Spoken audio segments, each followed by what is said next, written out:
Hello and welcome everybody, I'm Pébrine and this is Dev Diary number 84 for Victoria 3. Today we have French content, and this is an interesting one because obviously it is the very explicit focus of, well, everything going on in the upcoming, not flavor pack, immersion pack.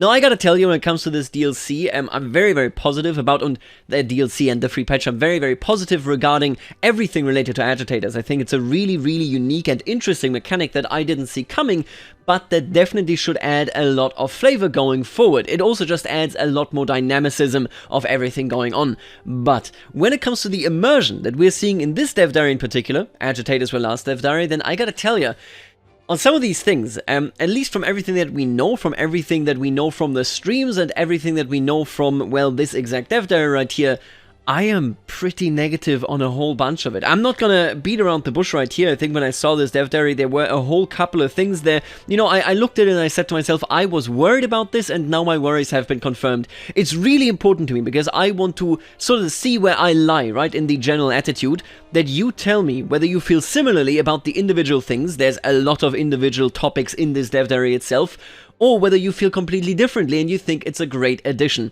So in this particular case with this Dev Diary, definitely make sure to let me know what you think about it, because only then can I really position, you know, or understand where I lie when it comes with my opinion, whether it's the general opinion or whether it's kind of just me. So first, we will be covering Coups, one of the most popularly anticipated features of the immersion pack, before moving on to the natural borders of France, and then moving on to Victoria and Hanzi to cover the other included features from French Algeria to the Paris Commune. Let's take a look at Coups. I gotta tell you this right now, Coups I think are really neat. There isn't really much code support here, right? This is all done via events and journal entries, but I think the way it is implemented is dynamic enough that it shouldn't annoy you too often. But when it makes sense, you have a different way forward, except, you know, or different from just a civil war. I wonder even whether you can work with Japan in this capacity. Can you go and do the restoration faster? Let's take a look at how they work to begin with. To plot a coup. Event in San Salvador. Francisco Morazan has grown discontent with the Central American government's institutions. A conspiracy is forming among the armed forces to launch a coup against the government and establish autocracy. What did you make of Francisco's little speech back there? It's a drastic proposal, but hard times call for great men to take charge. Will people see it that way? They must be made to see it that way.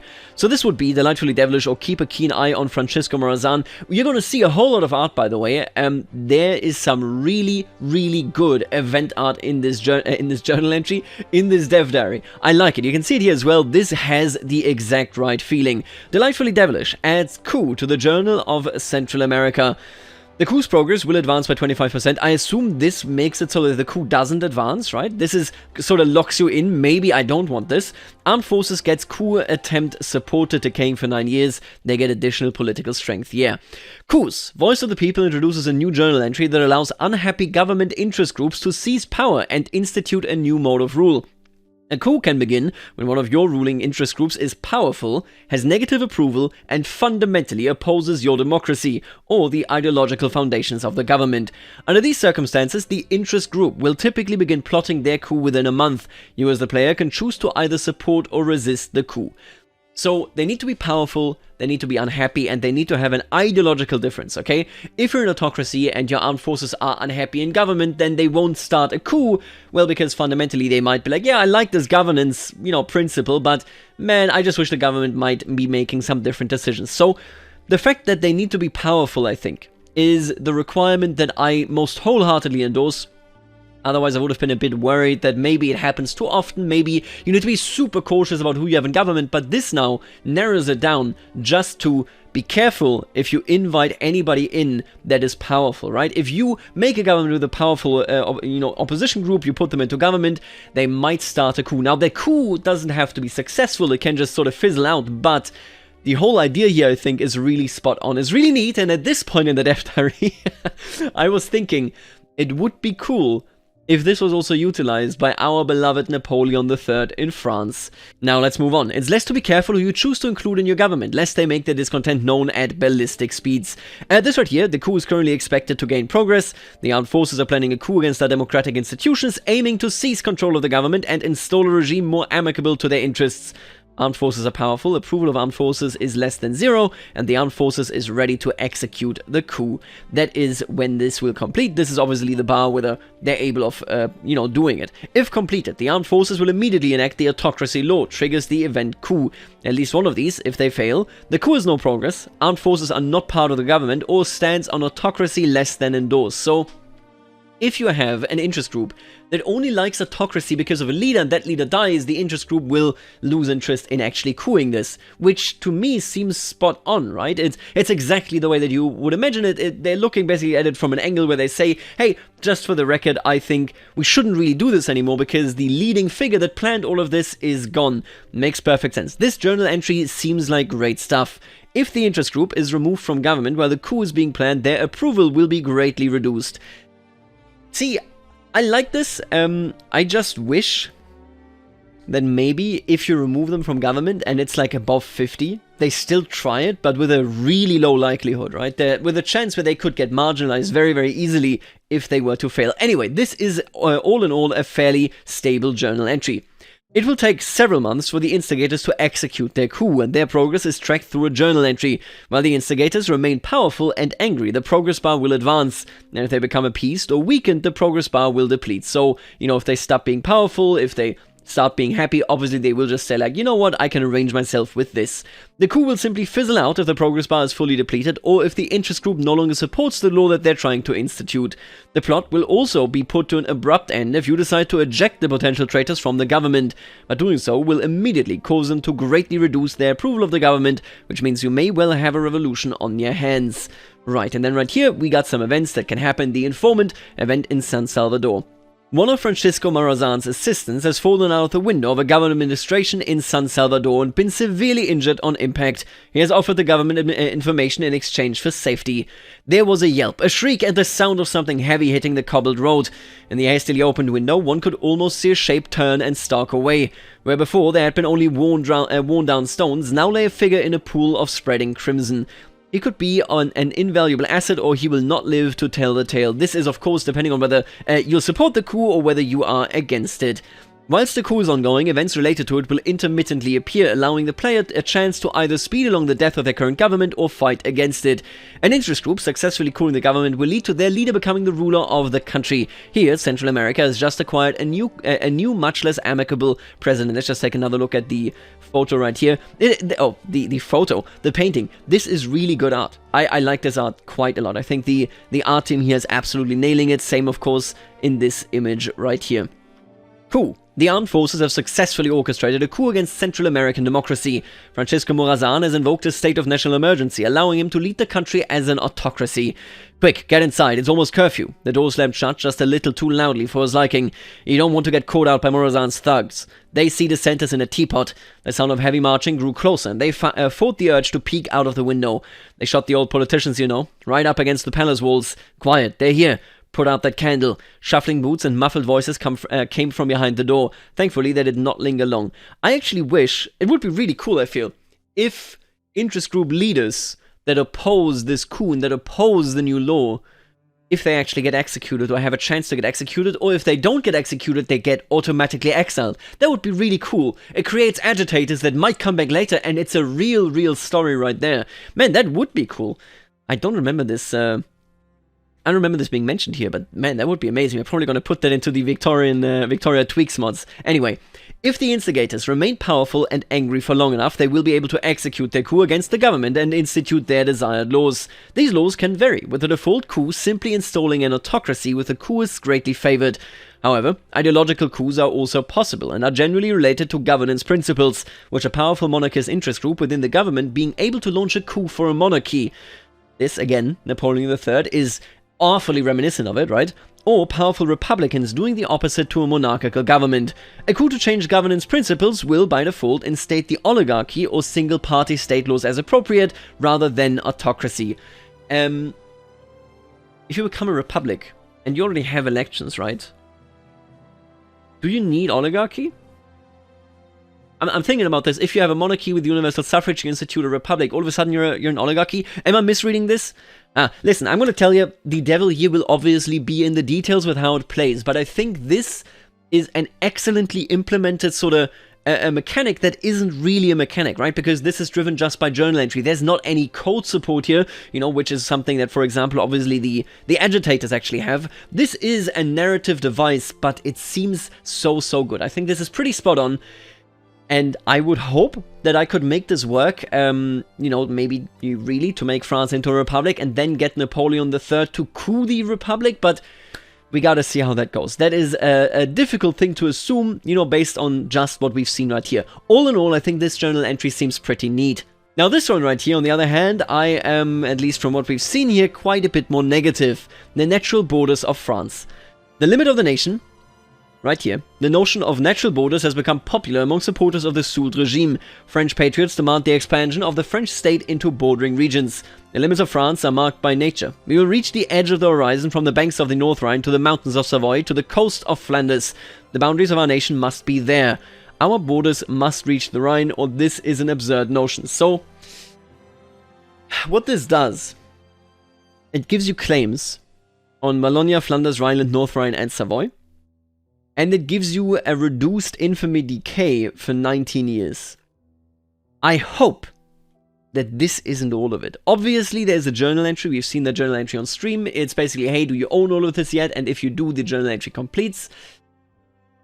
Let's read the text here, and then let's get to why I think this is not a good journal entry. The idea that the French border ought to extend significantly eastward was a popular one among nationalists of the era. After you research nationalism and have a suitably jingoistic interest group in government, you will be presented with the option to pursue just such a border. If this seems like a sensible idea to you, you will be offered claims on the relevant state regions, but suffer a penalty to infamy decay. Your eastern neighbors, most notably Prussia, are not likely to appreciate this clear sign of imminent aggression. I would assume that maybe Prussia gets... Maybe it's just an AI strat, which would worry me personally. I would not be a fan of that at all. Maybe Prussia gets an event that says France is laying claim to all of these, and whatever that might give. The problem that I have with this is that it doesn't properly understand how vital the Rhine crisis really was for both sides. So in France, obviously, this was basically done to, you know, get rid of some of the pressure in domestic politics. You know how it is when you don't have anything to show for on the home front. You just say, you know what, we're going to start a war against these fellas right here. There's a big issue there as well, but obviously this is also sort of a revanchist take. You know, the French at the time obviously already had these borders at some point under Napoleon and so on, and this is just a revitalization of an idea that is fairly fresh in their minds. Now in Germany, the Rhine Crisis. Listen, if you play these games, I guarantee that you've heard of the Wacht am Rhein, right? You've heard of this idea where people flocked to the army, where people said, I will man the stations right here. The Rhine is German. It must remain German, and it will always be German. Now, the thing about this is that this complex journal entry here, or rather this complex of a journal entry and events, doesn't seem to want to capture this at all. And it kind of makes sense to me, because we've talked about this in the past, that internal policies and external policies are not really connected. If you play Two Sicilies as the historical Two Sicilies regime, for example, and you get nationalism, the historical regime would have realistically been, I hate nationalism, I will never form Italy, screw Italy, I hate these guys. In reality, Two Sicilies will always press the button to form Italy and be like, let's go, I formed Italy, God bless America, right? The connection there is completely missing. And I think it's going to be missing here as well. Because this was such a unifying moment for the Germans of the time. I mean, France always was a unifying moment. You always have to remember that Napoleon ultimately was the force that unified Germans for the very first time in their history against a common enemy, with a common self-understanding of, this is Germany. We are Germans. We should not be under foreign suppression.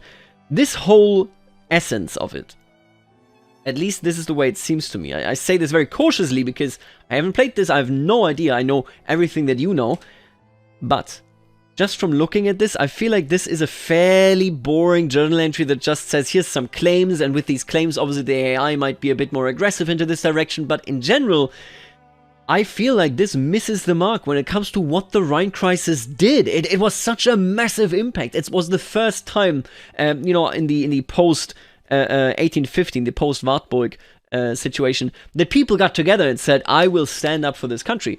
It also showed the weakness, actually, of the German Confederation quite obviously, quite self-evidently, and made it more necessary for people to go, okay, if the German Confederation can't defend us, then we have to take things into our own hands, which then later led into 1848-49. I feel like that part is completely missing here. And with that being said, I feel like this is a really boring journal entry. I don't think that this does a lot. It also should basically come hand in hand with internal disputes in France, not just in Germany, but also in France, where people go, you know what, this was jingoistic, we should be more apologetic. If you get a pacifist leader, that should impact how this journal entry goes.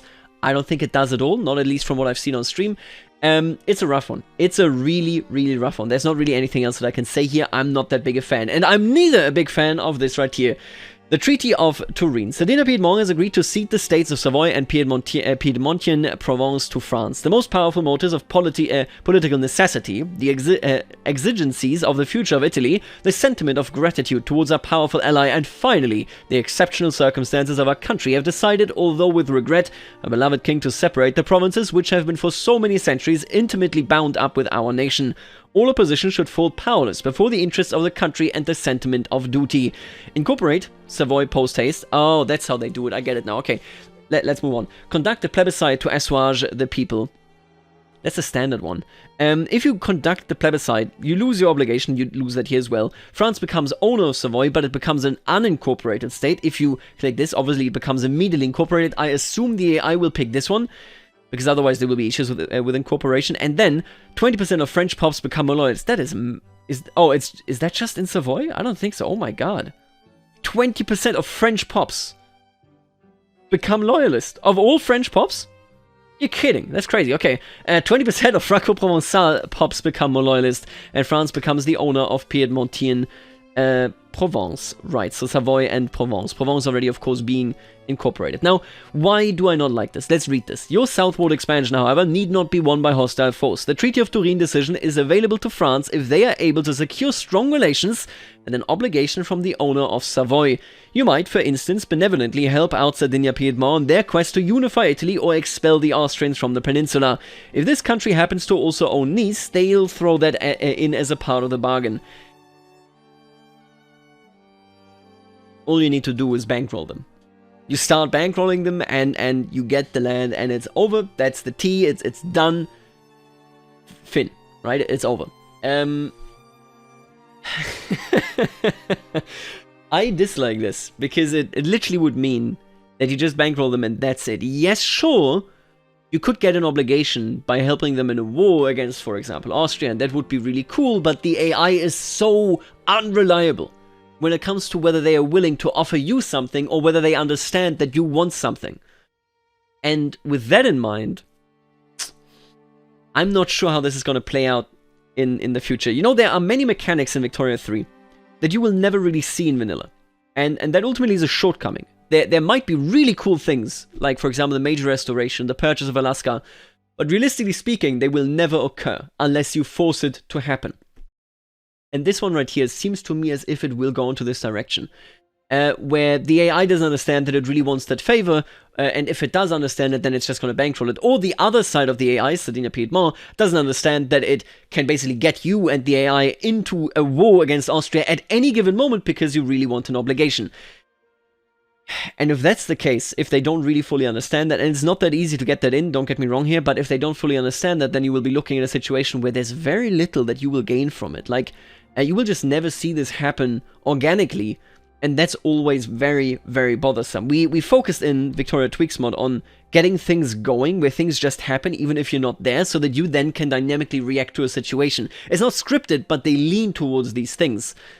We'll see how this is, but I thought, my assumption anyway, was that we wouldn't be seeing anything like this until the day we get reverse swaying. So, where I, for example, can tell Sardinia, hey Sardinia, listen, you better give me some of your land and I'll help you against Austria. Like, I make the offer to the person that is the play owner, right? Or, you know, giving your own land up currently isn't a thing, they want to make it a thing as well. All these things I thought would naturally fit into what they did back in the day. Instead we have this journal entry, or rather this this event right here. I don't know. I don't love it. I think this is like, you'll just bankroll them. What do you want me to say? Like, you think I'll wait until Savoy, Sardinia-Piedmont discovers nationalism? It's like, we have systems, even though they don't support this yet, but we have systems that could make this happen in a systemic approach rather than you got an obligation with this country, so there you go, you get all this land. Yeah, not a big fan. Anyway, right here, this is just a state region map. You can see they reworked it. The North Rhine and the Ruhr are now split. No changes here, no changes here. Obviously, a bunch of changes right here, right? And they also did something else. And since we're on the topic of setup changes, I will also note that we have added 2 new cultures to the region. Franco-Provençal, in more modern times known as Arpitan, as homelands in Rhône, Savoy and West Switzerland, and as the primary culture of the new releasable nation of Savoy. The Alemannic culture has homelands in East Switzerland, Baden and Württemberg. With these additions, we've removed Swiss culture and given Switzerland both the Alemannic and Franco-Provençal primary cultures. My question here is just, so if you've played the game, then you will know that Corsica never gets integrated, never gets incorporated by France, and that is because France looks at Corsica and says that's not a homeland of my primary cultures. I wonder whether France has Franco-Provençal as a primary culture. I think it might be adequate, I think it might be appropriate, right? But I don't know, because if they don't, and if they were to choose this decision right here, where it becomes an unincorporated state, they would never incorporate Savoy. We'll see, right? Who knows? Yeah, no, not the biggest fan right here. This is a fairly minor thing though, because before that you couldn't do this at all. It's just that I feel like the implementation, there's a systemic way of implementing this via reverse swaying, via offering your own territory when you're swaying, that wasn't taken. That alley is completely, it remains untaken, and I think that's an issue. I would like to see it more connected to the actual systemic underlying mechanics.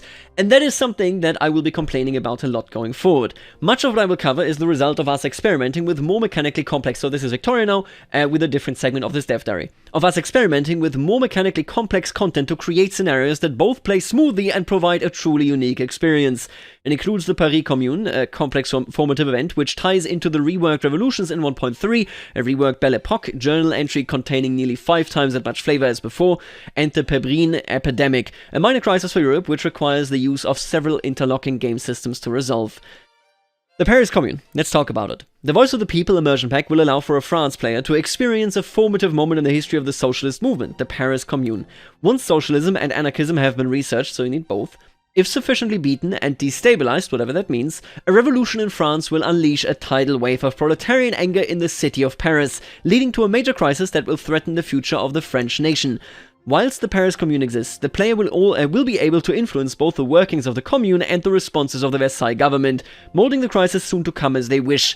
A player controlling a reactionary France may wish to repress and sabotage the Commune as much as possible, in order to see through a successful occupation of Paris, whilst a player who wishes to side with the Commune may embolden it as much as possible, so that the National Guard may march on Versailles and seize power with a minimum of bloodshed. Advancing the bar as much as possible will allow for the latter outcome, whilst reducing it to 0 will lead to the former, as was historical. This right here is the journal entry, the Paris Commune, whatever. Repress the communards or offer concessions. A selection of socialist, anarchist and radical republican revolutionaries have occupied the city of Paris, declaring a rival government over France. As long as the Paris Commune continues to exist, it represents a drastic threat to our government. If the progress of the Commune reaches 0, our forces will be able to repress it, but if its progress reaches 100, the revolutionaries shall carry out a march on Versailles, ending our government entirely. If a revolution breaks out whilst this rival government exists, it will swear fealty to the Paris Commune. We'll get to that in a second. The progress of the Paris Commune is advancing by 1% each month, and will complete if the progress is, 0, will fail if it is reached 100. This is the Bloody Week, where you take back Paris. This is the March on Versailles, where you destroy the Versailles government. Pictured, so long as the revolution is not entirely reactionary, it will be able to spur the upheavals in Paris that lead to the establishment of the Commune. I think the Paris Commune is one of the most important things, obviously, that needs to be in the game. Don't get me wrong here. But if we think for a second from a point of view where we are not France, and you can see here, this is like, it's Italy, it's Germany, so this is, obviously the implication is 1870, 1871 when you get beaten in a war, right? But if you're not France, and you see the Paris Commune, doesn't that just mean that you will literally just kind of stop trying to wage a war against France if you're currently doing one, because if the Paris Commune is there, that means destabilization is taking place. That means a revolution could happen any moment, which means your frontline progress gets rolled back. If you've ever fought against a revolution, then you will know this. You can stand in their capital. As soon as the revolution wins, you will remain at war with them, but they sadly, unluckily, will be in a position where they roll back the front line right here. So if I, as Germany, attack right now, I want to take this territory, I get rolled back. I get thrown out again. I think that this has the possibility of being one of the most cumbersome journal entries for anybody that is in France, right? Because this is a longer state of affair where the Paris Commune takes this over, then you have the back and forth. We're going to see that in a second with the laws, and if you attack them at any point, if a revolution breaks out, you will basically, you're screwed, right? The way warfare works right now, if the opposing country is revolutionary, is super tiresome. It's super tedious. It really sucks. So from the outside perspective, I'm really worried that this is going to be a fun killer, a joy killer, that we're going to see 15,000 Reddit posts that all say, I was at war, then the Paris Commune happened and my war progress was rolled back and I lost. Yeah, I mean, I can see that. Anyway, the other side of the coin here for me is that we don't know the exact requirements, so maybe I'm overly cautious, but I will say that I always felt that the Paris Commune ought to arise naturally from whatever agitator you might have, and then of course what your population in Paris is actually thinking, right? The way it seems right now to me is more that it's just generally triggered, and then you just get it, and then you gotta eat it, you gotta live with it, right? What if Paris is all like bougie sons of guns, you know, super monarchist, but all of a sudden they're like, yeah, we're communists, let's go, boys. I don't know, it kind of doesn't make sense to me, okay? That's all I'm saying. Let me actually verify this as well here. No, okay, they're definitely not holding the entirety of this state region in the screenshot here, right? There's more to it here, I want to say. Anyway, the implementation of the Paris Commune, I'm very, very doubtful about it, because when we look at this seems to be, this could get super janky really quickly, depending whether you are France, whether you are at war with France, whether the industrialists rebel and then join the revolution, which is led by communists in the Paris Commune. Really? We'll see, okay? Maybe, again, I'm overly cautious right here, but I was hoping they would be more guided by the actual pop reality in the country, rather than, hey, we're weak, here's the communists, right? Huh. Who knows? Furthermore, whilst the Commune is active, the intermittent fighting between Versailles and Paris will be represented through events, the results of which can allow for either the destruction or the triumph of the Commune, clapped with irons. Skirmishes around Paris' outskirts have led to French army forces capturing members of the Communard National Guard. Men in navy blues and reds were taken on sight. They were clearly National Guard. Some had cast off most of their effects and tried to run back to the city. They were less clearly National Guard. The army had a simpler rule. It didn't matter if it was a butter knife in one hand and a single shot in the other. If they had a weapon, shoot them. They have surrendered, begin the tribunals or no mercy for treason. So this is what will then... Oh, and... Right, it's not one of these images. These events are what will then determine whether this progresses or not, right? Obviously, if I do repress the communards, I will get events that let me repress them. I assume it also actually takes this down naturally. But my worry is... I just find it so weird that it's event-driven. Sure, flavor is important, sure, events are important, but it's like a societal upheaval thing. It's like, this is a society simulator. Why is this done via a progress bar that is influenced via events? In that note, I also find it problematic, and we've been playing a lot of this in multiplayer. I find it problematic, but obviously this is modding. It's a different ordeal. I find it problematic in the Divergences mod as well, where the dual monarchy, it's entirely driven by these events rather than by the actual societal reality of the cultures in your empire. If that doesn't tell you anything, don't worry about it. It's a modded Divergences Victoria 3 thing. The point ultimately being, I'm not the biggest fan of a society simulator saying we're gonna simulate this social event via events, rather than, hey, your society is really angry, and this is leading to this upheaval, you know? Hey, Just saying. The Paris Commune, whilst radically progressive and opposed to the status quo of the conservative government which spawns it, is not entirely mature when it appears. Through events associated with the journal entry, the player will be given control of laws enacted by the Commune and the influence of factions within Paris barricades, choices that will both strengthen or weaken the Commune, and may have consequences even outside of Paris. The Commune possesses a wide cast of character, from Louis-Charles de Lescluze to Louis Michel, all representing the various tendencies of the Commune. Now this flavor I do like, but again, it's all you basically picking some stuff. Pictured. Whilst the Paris Commune starts as a simple progressive parliamentary republic with universal suffrage, many socialist figures within it call for the establishment of a true proletarian dictatorship. Rejecting republicanism and embracing the Internationale will alienate some moderates, but will also allow the Commune to immediately become one of the world's first council republics, recusing the republicans. Elections for leadership in the arrondissements have revealed a flaw. Some electees are also members of the National Assembly. Louis-Charles de Lescluze has declared that republicanism is incompatible with the Commune. You're either with the Commune or you stand against it. Paris cannot, will not, shall never again abide by the terms of the landowners, the industrialists, or the petite bourgeoisie. No true Parisian would ever be content with such, and these men are opponents of the revolution. If they are not traitors now, they are traitors to be. The way forward will not be determined by clerks alone, the will of the people must be upheld. Here we could go with a council republic. I'm just so confused. This seems to be an extra tag. I'm pretty sure you're not playing it, I'm pretty sure you're just getting events for it, and then you make choices for it, right? Why does it have to be an extra tag? Couldn't it just be like an internal thing, maybe even a huge visual indicator where like it creates barricades in Paris, you lose control, there's less access to that sort of stuff, but instead it becomes its own tag? I don't know, okay? Because like it's clearly not meant to be a tag that you can declare war against unless the revolution actually breaks out, right? It's just there to indicate, hey, the Paris Commune is happening. I don't know.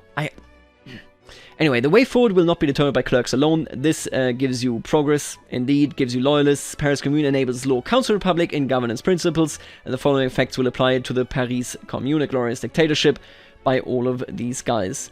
If the Paris Commune endures long enough for a revolution to break out across the country, but does not progress enough to carry out an uncontested march on Versailles, the leaders of the Commune will be able to seize control of the uprising, granting Paris to the revolutionaries and allowing it to create a new France through a conventional civil war. If this outcome arrives, the player may either continue to play as the French central government or switch over to the Paris Commune and decide the future of France on the battlefield. The Communards' Revolution. Long-running tensions between the French people and the d'Orléans government have reached a boiling point. Revolutionaries across the country have declared loyalty to the Paris Commune, marching against the embattled central government. Make way for the people, for fighters with bare arms. The hour of revolutionary war has sounded. To arms, citizens, to arms. Right, death to the traitors, and long the Commune. Here you can switch. You can see it right here. This is the industrialist revolution. Are the industrialists joining communists here? A powerful revolution by radical industrialists, intelligentsia and rule folk declares itself for Paris and strikes against the last remnants of the conservative monarchist government in Bretagne and Savoy. See, and this is, I'm worried here that this is basically Savoy not being incorporated, but who knows. And then right here, if you win, you can get, of course, different outcomes, French Republic and French Commune. I do not like the tendency, and there's another feature here that does this exactly the same, the tendency of saying, I will resolve this international, this meaningful, this very important crisis via events. I think that's not good. I think we have upheaval statistics, we're tracking radicals everywhere, we're tracking ideology of radicals separately now as well, you know, in which IG they are. I mean, I feel like that should be, you know, what really drives this. Whether this is as tedious as it looks to me from the outside, if you're at war with them and then this revolution happens and then you're looking at this and you can't actually, the war gets invalidated, that sort of stuff, I have no idea whether that is the case, but I'm really worried about this. And on the other hand, I don't know, I just don't like it that that this triggers and whatever the internal policies, the politics, the powerful strength of the Paris Commune are, I can say you're just a council republic now. I find it weird. I find it really, really weird. Anyway, Belle Epoque Rework. This one I'm really happy about. The Belle Epoque, formerly a journal entry tied to the Eiffel Tower, has received a comprehensive and entirely free makeover in 1.3. 60 new flavor events have been added to the journal entry, covering topics from early films to Art Nouveau metro stations. Beautiful. Whilst these events are written primarily for France, many of them also have generic variants, which will be available for any other country that fits the conditions to unlock the Belle Epoque. It would be cruel, after all, to deny the joys of roller skating and steam tricycles to cities like St. Petersburg, New York, or Guangzhou. Beautiful. Sortie de l'usine Lumière d'Amiens. Louis and Auguste Lumière, the inventors of the cinematograph, have released a 45-second animated photographic view displaying the workers of their factory in Picardy exiting their workplace. Look at them go. The 20th century will be shown on film, or cinema has no commercial future. And then down here, colonial exhibition in Paris. An exhibition displaying the wealth of our colonies across the world has been held in Ile-de-France, drawing in visitors with displays of exotic animals, natural resources, and ethnological expositions of Tamil people in a simulated native village. So this is Pondicherry, right? The treaty port in India. That is where this is pulled from. I wish, I saw this event and I was like, I really wish they redid the grand exhibition, the world exhibition, because it's not working well right now in the game. But this is a smaller flavor event right here. Nothing against this. This is cool. This adds flavor. It puts you into a different mindset. Now, the Pébrine epidemic, I am largely positive. In the mid to late 19th century, an epidemic of the silkworm disease Pébrine spread through Europe, devastating the French and Italian silk industries. The identification of the cause of the disease was the work of Louis Pasteur, and a notable early application of the newly developed germ theory. The Voice of the People immersion pack will add the Pébrine epidemic as a journal entry for various European nations, similar to the Spanish flu journal entry. The disease will spread through Europe across borders and through markets, devastating silk plantations and kicking off tensions between suddenly destitute workers and plantation owners. Successfully curing disease through the power of newly developed sciences will serve as a great bonus to national prestige. I think this is cool, all in all. So I'm completely fine with this journal entry here as well. You can see that you need to find the solution. This solution is pasteurization. And then after that, you need to run with the actual decree to make sure that it gets implemented properly. You need that in at least 75% of states. Now, silkworm states in Europe are fairly far and few between. So, hey, this should be doable even if you're a republic and a democracy. This is a cool event. I like this in general. Any more sort of natural droughts, natural crisis situations, I'm definitely on board with this. I just need them to be a bit more expanded, and this is much, much cooler, at least in my eyes, than, for example, the Great Hunger and that other sort of journal entry. The silk plantations in Provence have begun experiencing an epidemic of Pébrine, a lethal silkworm disease. With the disease decimating entire silkworm farms, this outbreak puts the entire French silk industry at risk. We must act at once. Yeah, no, I like this one, and now let's move on to the third part of this, written by Hansi. So, first of all, let's talk about Algeria. Algeria in 1836 is a land in chaos. Say goodbye to the old unified Algeria of pre-1.3 and say hello to this mess of a political setup, featuring nations such as the Emirate of Mascara under Abd el-Kader, the Berber Kingdom of Eid Abbas under the Mokrani family, and the Beylik of Constantine under Ahmad Bey. And who can forget the horse-riding, pistol-wielding, hemp-smoking mother regent Aisha of the Sultanate of Togur. Welcome to the Algerian Thunderdome. Cool stuff. Like France, Algeria has also received a state region makeover. The old state regions, lacking any real roots and historical administrative divisions, are gone. Instead, we are left with the ones based on the mid-19th century departments of Oran, Alger, and Constantine, which in turn roughly corresponds to the pre-French beyliks of the Regency of Algiers. Like France, Algeria has also received a POPs rework. Cool stuff. I think this is very, very neat. And I'm a big fan of this being implemented in this fashion. Your goal as any of the players in the Algerian game, be they French invaders or Algerian defenders, will be to firstly consolidate your rule over Algeria proper. Needless to say, the French are more likely to come out on top, but should you manage to prevail as one of the Algerian miners, you will be rewarded with your rewards depending on which nation you succeeded as. The Regency successor state in Constantine will be available to restore the old Daylik. The sand settles. With the invaders banished from Algerian shores and order restored across the land, Sultan Ahmed ponders his next move. What shall become of Algeria? Right. Restore the Daylik of Algiers.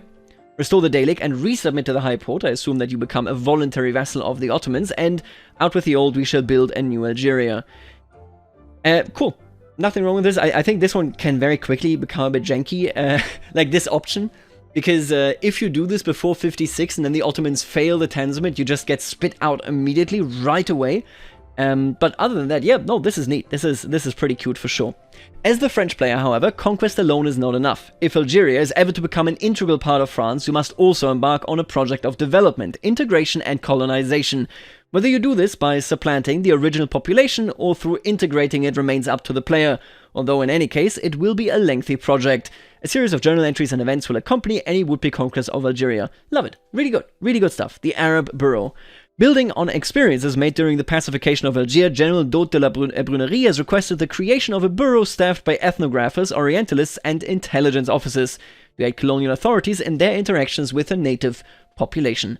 Their skills will be instrumental in pacifying the land. Better understanding equals better exploitation, or abolish this initiative, it will only impede us settlers. I assume there's a higher migration chance right here. Cool stuff. Now let's talk about the Dreyfus affair. Possibly the most infamous miscarriage of justice in modern history, the so-called affair viciously tore through French society. Thoroughly embittering French political life, the affair radicalized large portions of society and exposed and amplified the deep divides that characterized French society at the time. In 1.3, you get to re-experience this national trauma in the form of a journal entry, staking your way through a crisis characterized by anti-Semitism, deceit, stubbornness, and pride. Shall the march of truth succeed, or will the forces of reaction bring it to a halt? The current strength of the case is weak. This would likely result in re-incarceration. Since the publication of Coups, a growing discord has been threatening to tear the social and political fabric of France asunder. What started as a debate about the innocence of a single man has taken on far greater dimensions. Monarchists pitted against Republicans, liberals against conservatives, and devout Catholics against secularists, all attempting to settle the question once and for all. Is our country the France of Saint-Louis or the France of Voltaire? Voltaire also a raging anti-Semite, but be that as it may. Momentum for a retrial is steadily growing in France, and one is likely to be held in 5 years unless affected by other events. The fate of Dreyfus will depend on the thoroughness of the case built in his support. If you have a strength of 10, result in a total exoneration. 5 to 9 result in a lesser sentence, and a case strength of 4 or less will result in re-incarceration. If completed, triggers the event the retrial, and the outcome of the retrial will have a wider implications for French society. There are, and let me just take a look here now. Okay, so this is it. There's a number of things here. So first of all, this affair is very important. Obviously, it needs to be in, right? It plays a huge role in French society, or rather, it is symptomatic, right? It showcases, it's emblematic of what was going on in French society. I wish that this actually was like directly carried by French society, if you will. I assume it basically just, it's going to give you events, right? And these events will probably be like, oh yeah, let's do an honest investigation, and it will upset a couple of people, it will make a couple of people happy, and that's what you do. I don't generally like, and I've communicated, I think, that enough with the Commune already. I don't generally like when a mechanic, when a feature is just you know, locking something in, like in your head, or physically actually, but in your head you go, I want him to be, exonerated, or I want him to be reincarcerated. Let's say if you're more conservative. Let's say you go super liberal, and you say, yeah, we're the land of freedom, exonerate him. I assume this just will make the IGs angry, but all they can do is like rebel over particular laws. You know, they're not gonna... Where's the implication right here?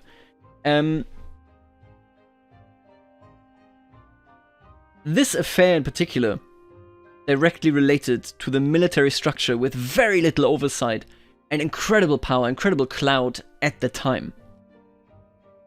I hope that is reflected, that is all I can say. What I'm seeing here right now feels to me as though it will just be, hey, here's an event where you spend 2,500 government bucks and that gives you 2 points. We'll see, okay? I'm just, from my point of view right now, I'm very, very cautious around this.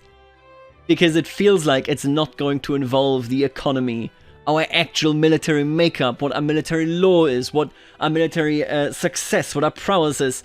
These are all things that matter. This was an establishment kicking down, basically, right?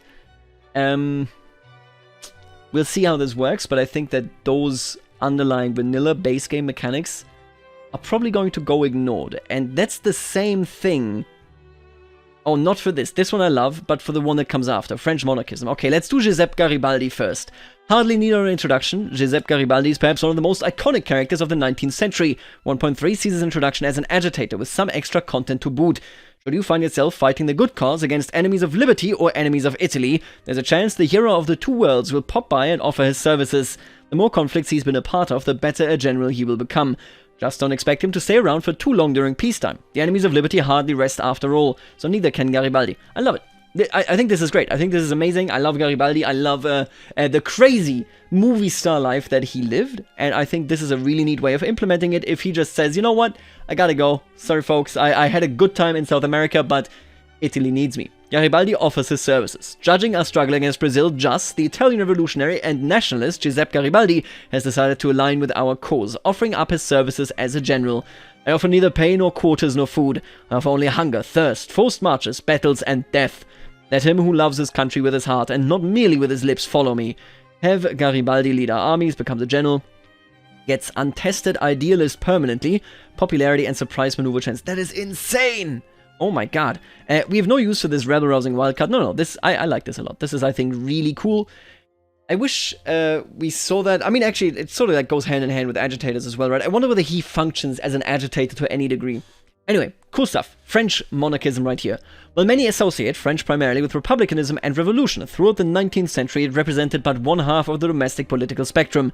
The other would be occupied by conservative thinkers and politicians, usually coalescing around one of the many squabbling monarchist factions, each backing their own claimants to the throne of France. I hate this journal entry. I'm sorry to say it that directly. My focus, and I think this is one of the important things that I do, which is why I think these dev diary things have value. I always try to be constructive, and I always want to be constructive, because it is the best way of going forward. This journal entry, I talked about it with, after the stream yesterday, I talked about it with Doodles, with the person that does the Victorian Tweaks mod with me. I want to rip it out. I want to redo it. I think I do not like this whatsoever. It ignores base game mechanics. It doesn't address it at all in terms of elections. There's no rivalries actually going on in your interest groups over this. It's just not good. Let's take a look at it. The progress bar will advance so long as a leader with our preferred candidate's ideology remains in government. Keep taking note of this. You just need to have a leader with your preferred monarchist faction in government. When the progress bar is filled, a monarch of our preferred dynasty will be enthroned. Some interest group leaders can be swayed to support our candidate using character interactions. Remember how I said at the very start of this video that the coups really felt to me as though, hey, that is the ticket, that is what you use for Napoleon III. It makes perfect sense. It's a coup, not everybody will be happy. Different monarchy factions might actually oppose you because you are effectively throwing out their monarch. Nope, this is the intended way of doing it, and I hate it. Some interest group leaders can be swayed to support a candidate using character interactions. Right. The leading dynastic ideology will have an event to put their own candidate on the French throne. One of the three vying dynasties has cemented its rule over France. To model this in-game, we have replaced the royalist ideology with three new France-specific ideologies. Orleanists represent the supporters of the Orléans cadet branch of the House Bourbon, who came to power in France after the 1830 July Revolution. Legitimists are the supporters of the deposed main branch of the House of Orléans. So you got the rather liberal/conservative-leaning Orleanists, and then you have the Legitimists who are ultra-royalists. Bonapartists espouse the dynastic claims of the line of Napoleon Bonaparte through his brother Louis. Historically brought to power in 1852 through the efforts of Louis Napoleon, the Bonapartists believed in a strong government capable of restoring France to the heights of glory. More a nationalist sort of imperial house, right? This ideological split will remain until one of the three factions successfully cements their hold on power. Doing so, however, is not an easy task, as it will require careful political maneuvering to ensure that your faction remains on top in a notoriously politically unstable country, where many, frankly, would rather just do away with any and all monarchs, whether they are Louis Philippe or Napoleon. I don't think this is true. Cement the House of Orléans. France is a tumultuous land and has seen more governments come and go in recent generations than some other countries have seen pass over centuries. To firmly establish the monarchy, the House of Orléans must prove that it can provide the stability of France cries out for. The Orléans dynasty maintains 10 years of uninterrupted rule. If completed, triggers the event, the Eternal House of Orléans will fail if at least one of these, France does not have monarchy enacted, or a monarch from outside the House of Orléans sits on the throne. To accompany the French monarchist journal entries, we have also added a series of events that will either aid or impede any attempts at getting the right man in power. Strange bedfellows. We're going to go through this in a second, okay? The petite bourgeoisie and rural folk recognize that they share one common goal, the overthrow of the current regime. Some partisans have gone further with that realization and are supporting each other in courtroom cases, publishing tracts, and other opposition activities. The enemy of my enemy is my friend, is he not? Of course, all those bums over there came to the wrong conclusions about what is to be done, but we can burn that bridge when we get to it. Destroying the establishment requires solidarity among all sorts. It is better to be alone and correct than compromised with bad company, or such unnatural collaboration cannot possibly maintain itself. Let me get a screenshot here, okay? This right here was them yesterday on the stream finishing this journal entry. Divided monarchists. They supported the House of Bonaparte. And you can see right here, the entire time, they've had Ferdinand, well, no, they've had d'Orléans in power, right? Ferdinand came in fairly recently because his father or whatever died. They reach 100 with this guy in charge, with a Bonapartist in charge, with a reformist in charge, and with a radical in charge. For long stretches, they also actually had Orleanists in charge. And yet, because they pressed this button right here, this bar kept progressing because you just need some guy in government that supports Bonaparte, right? The progress bar will advance so long as a leader with our preferred candidate's ideology remains in government. I can have a government with every IG communist, but one Bonapartist, and the Bonapartists are gonna win. And then, and this is what I dislike even more, when you succeed, you just get this event right here. Napoleon the Great, Louis Napoleon Bonaparte, crowns himself Emperor of France in a grand ceremony in the Notre Dame Cathedral. In consolation with France, I gracefully accept the honors bestowed upon me by a grateful nation. I swear to the people that this empire shall be one of peace. There shall be conquests, yes, but they shall be conquests of conciliation, religion, and morality. This is our empire, if there is an empire to be. Long live Louis Napoleon, or long live the House of Bonaparte. The House of Bonaparte gives everybody... I'm not even sure here. It gives everybody that isn't, I think, of the other two factions a positive result. I think these three are the ones getting bonuses. Anyway, these three, I mean. The point that I'm trying to make is, you got this guy in power, and the Bonapartists are not the strongest faction in government here either. And then from one day to another, in 1847, so it took them just a bit longer than a decade, Bonaparte is here. And all of a sudden, after he takes over, you can see it right here, Catholic Church, landowners, and armed forces, those are the ones that they aren't Republicans. Yes, they aren't Republicans. And they are not supporting a different French monarch either.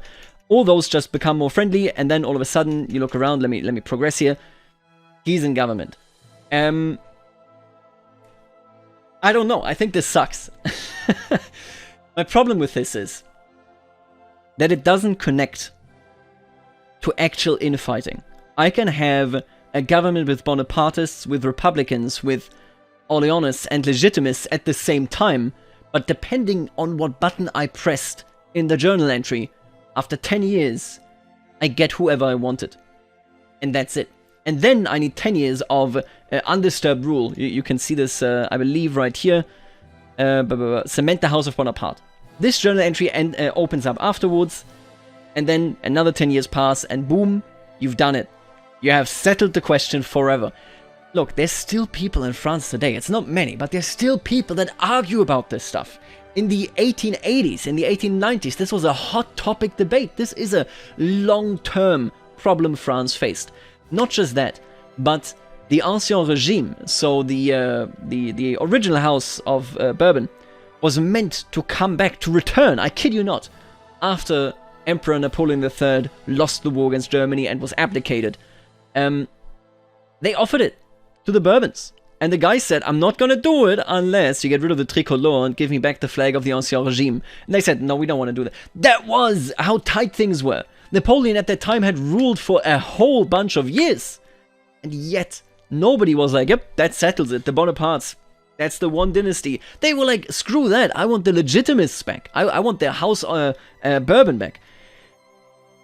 This journal entry is so divorced from the societal reality of the France that you live in, and from the factionalism that should have emerged from this, where, again, you can have people in... and